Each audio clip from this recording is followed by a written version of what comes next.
बिस्मिल्लाहिर्रहमानिर्रहीम। अस्सलामुअलैकुम वरहमतुल्लाहि वबरकातुहू। आप देख रहे हैं लर्न अकाउंटिंग और मैं हूं कुमर सोहरवर्ती।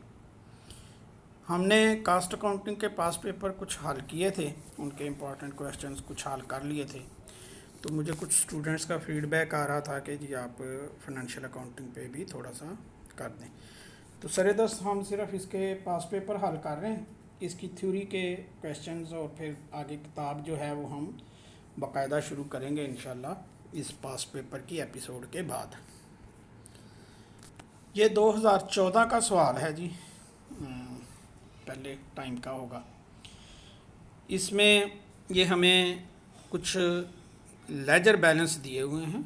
आप ये गौर फरमाएं कि ये ट्रायल बैलेंस नहीं है, ठीक है। उन्होंने बेतरतीबी से चीज़ें दी हुई हैं और ये बताया है कि जी ये शेयर का जो है वो इतना ऑथराइज्ड कैपिटल है और ये जो है पेड अप कैपिटल है, ठीक है। तो ये कुछ फिगर्स हमें दिए हुए हैं, हम इनका एनालिसिस करेंगे अभी। और ये एडजस्टमेंट्स हैं। क्लोजिंग स्टॉक दिया हुआ है, डेप्रिसिएशन की एडजस्टमेंट है, आउटस्टैंडिंग एक्सपेंस जो हैं वो दिए हुए हैं और डिविडेंड जो है सादी सी जो है एडजस्टमेंट्स हैं। ये जो फाइनेंशियल स्टेटमेंट्स के क्वेश्चन हैं इसमें स्टूडेंट्स जो हैं अमूमन कंफ्यूज होते हैं कि जी इसका करें क्या। इसका जो बेहतरीन मेथड है वो है ये कि ट्रायल बैलेंस आपके पास हो। अगर तो क्वेश्चन पेपर में दिया हुआ हो, फिर भी अगर आप उसकी ये तरतीब लगा लेंगे तो आपके लिए बड़ा आसान हो जाएगा। और अगर आप तरतीब नहीं लगाएंगे तो भी ट्रायल बैलेंस बनाना बहुत बेहतर है।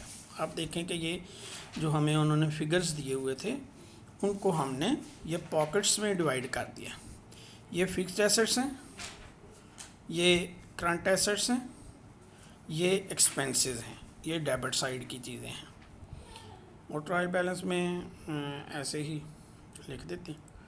तो ये जो है क्रेडिट साइड की चीज़ें हैं, ठीक है।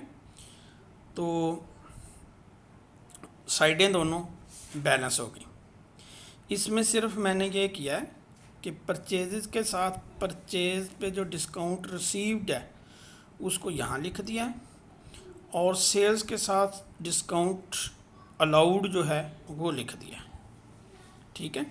क्रेडिटर्स दिए हुए हैं, शेयर है, प्रॉफिट एंड लॉस का बैलेंस है, जनरल रिजर्व्स हैं, लॉन्ग टर्म लाइबिलिटीज़ हैं, लोन फ्रॉम डायरेक्टर्स, ठीक है।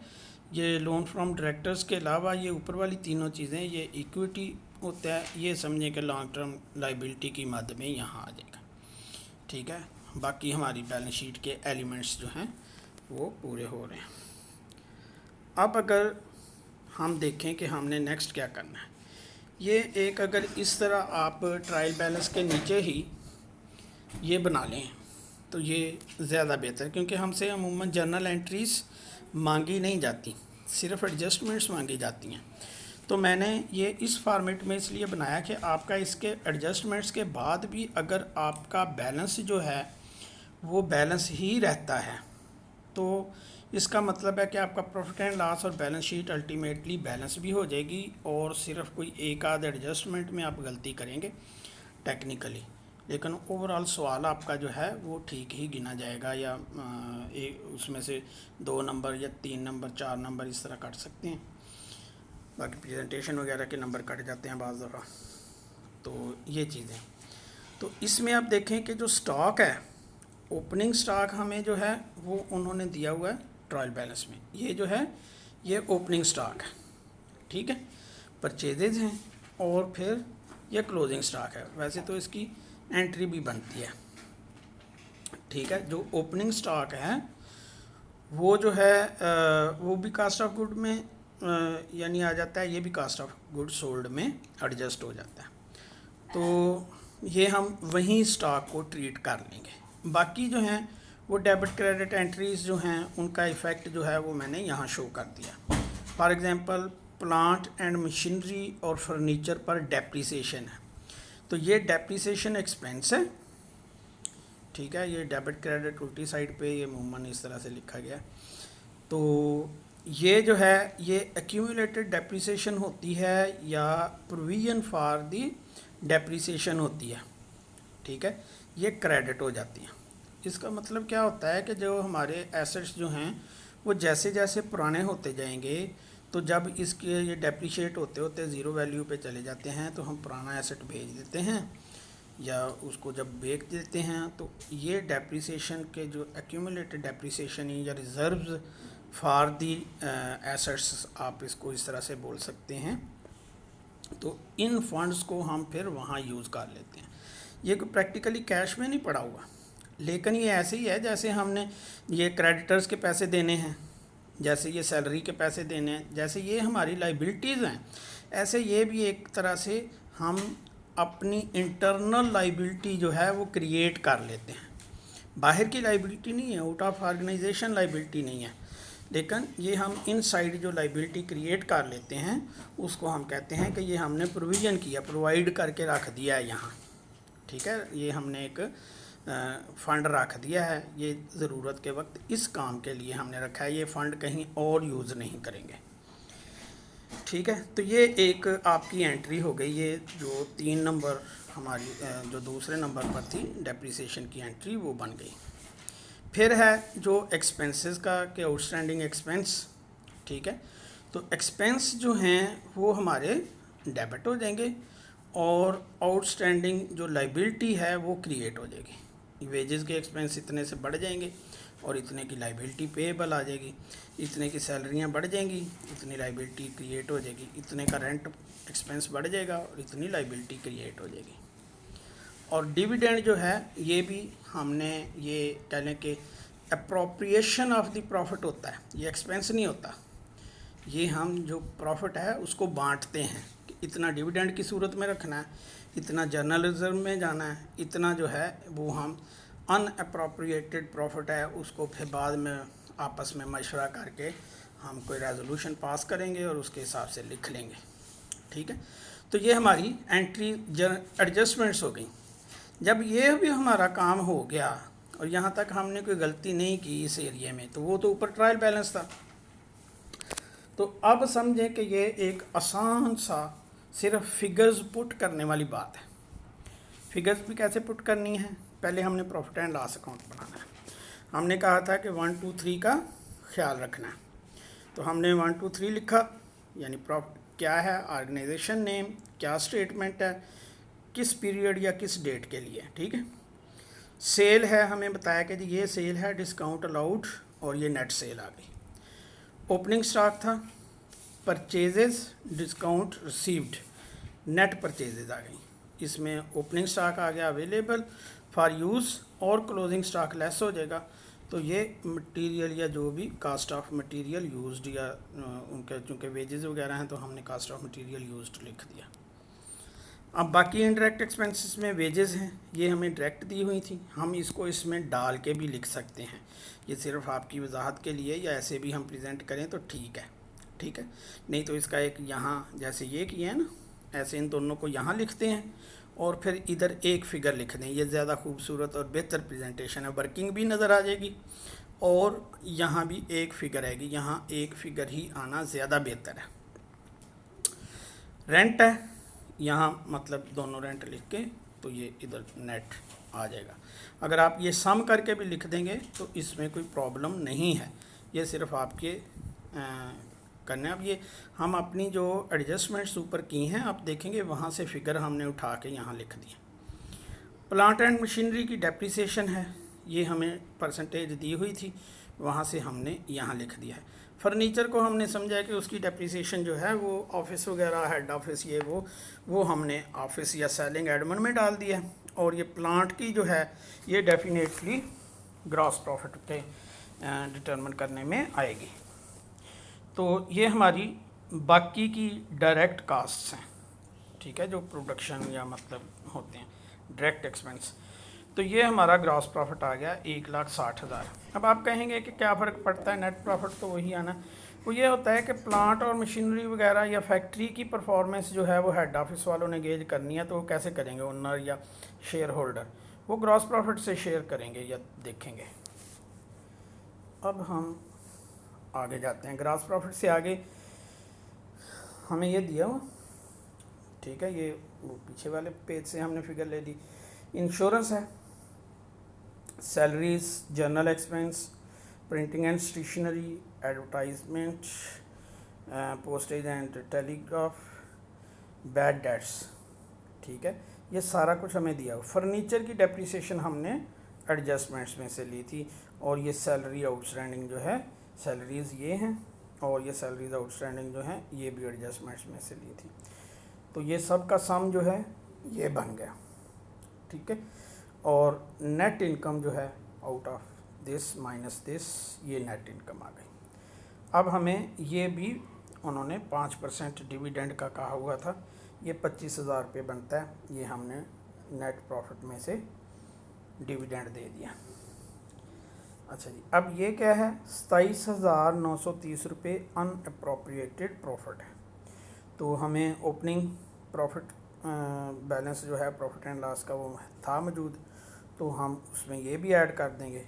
तो अब accumulated profit and loss account का बैलेंस जो है वो ये रह गया 40,330 रुपये। अब इसके साथ हमने लाइबिलिटी क्रिएट की थी, और इनके साथ भी हमने लाइबिलिटीज़ क्रिएट की थी। अब वो सारा कुछ आ जाएगा बैलेंस शीट में। बैलेंस शीट में ये जो प्लांट एंड मशीनरी है, ये under IAS international accounting standards हमने इस तरह नेट फॉर्म में ही लिखना होता है। तो वैसे तो ये एक्यूमुलेटेड डेप्रिसिएशन जो है वो इधर भी लिख सकते हैं, ठीक है। तो जो हमें प्लांट एंड मशीनरी का ये दिया हुआ है, ये अंडरस्टूड है कि ये नेट रेट पर है, ठीक है। और डेप्रिसिएशन के भी मुख्तलिफ मेथड हैं, हमने अभी ये स्ट्रेट फॉरवर्ड मेथड जो है वो ही रखा हुआ है।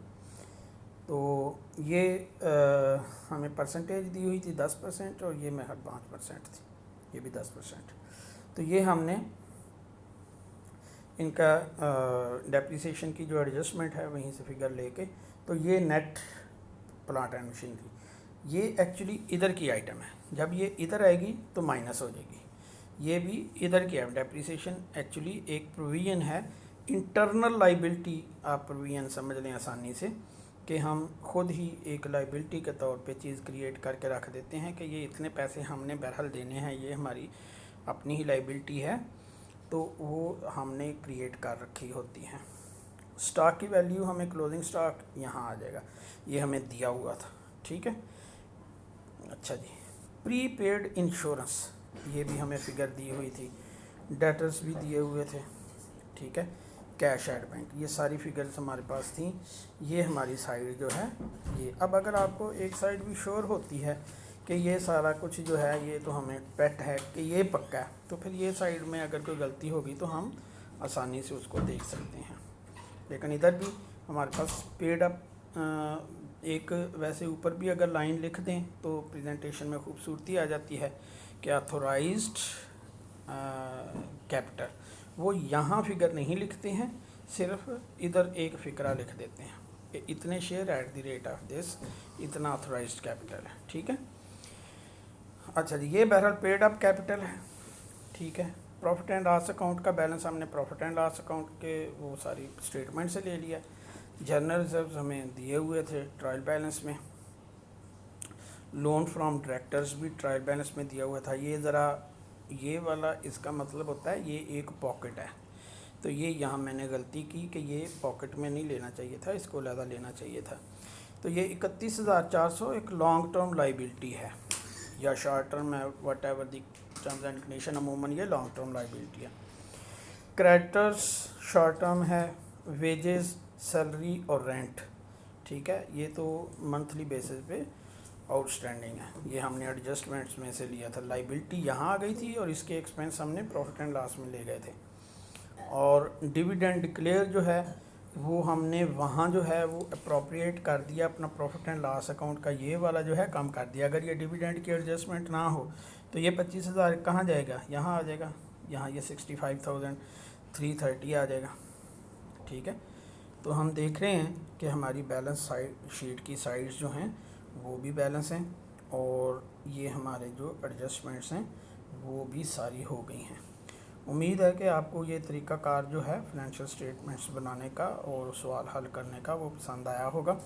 अगर इसमें किसी बच्चे को कोई कन्फ्यूजन हो तो वो हमसे रब्ता करें, हम इंशाल्लाह उसको बताएंगे। फ़ाइनेंशियल स्टेटमेंट्स का कोई क्वेश्चन आपकी मसला है तो हमें भेजें। अच्छा, ये एक पॉइंट रह गया इसमें कि बैलेंस शीट में अमूमन ये इस तरह से प्रेजेंटेशन होती है कि ये एक जो बॉक्स बना है ये लॉन्ग टर्म एसेट्स या फिक्स्ड एसेट्स का, और इसकी जो तरतीब है उसमें ये ख्याल रखा जाता है कि जो जितना फिक्स्ड एसेट है, सबसे ज़्यादा फिक्स की चीज़ क्या है? लैंड। ठीक है, तो लैंड के ऊपर प्लांट, वो जो बिल्डिंग है, ठीक है, प्लांट तो फिर भी मूव कर जाता है ना, तो सबसे ऊपर लैंड एंड बिल्डिंग आएगा, फिर प्लांट एंड मशीनरी, फिर इक्विपमेंट, इस तरह यानी उसकी एक तरतीब बनाने की कोशिश करते हैं और तरतीब से ही उनको प्रेजेंट करते हैं। तो सबसे पहले मोस्ट फिक्स्ड एसेट, फिर मोस्ट लिक्विड एसेट, तो सबसे एंड पे कैश आएगा। ये कोई एक आध ऊपर नीचे हो जाए तो एज इट इज़ ये कोई गुनाह नहीं है, लेकिन ये प्रेजेंटेशन की खूबसूरती है।